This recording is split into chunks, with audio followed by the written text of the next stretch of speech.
proved that h power of k is equals to h for any value of k, where h is the hat matrix, which is equal to x multiplied by x transpose x whole inverse multiplied by x transpose. So h is equals to x multiplied by x transpose x whole inverse x transpose. Now this property is actually called as idempotent matrix, wherein any power of the matrix is equal to the matrix itself.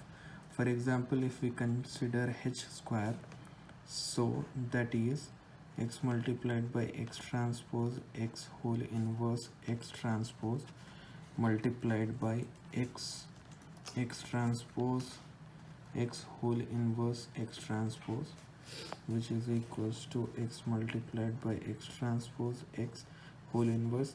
If we write this two together, it will be x transpose into x multiplied by x transpose x whole inverse x transpose.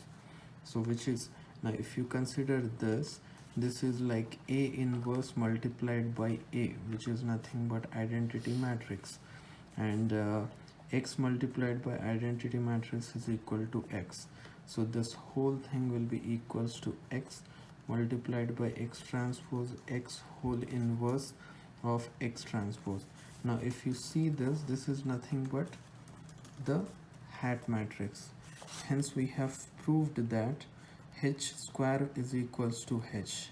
So if we continue this, like for example, h cube will be equals to h multiplied by h square, which is equals to h multiplied by h is equals to h square is equal to h.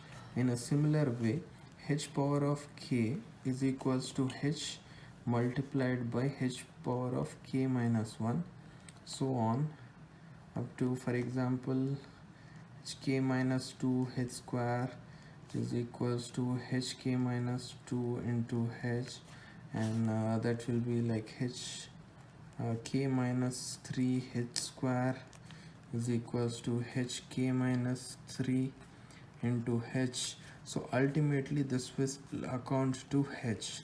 So for any value of k, h power of k is equals to h. Therefore h hat matrix is idempotent.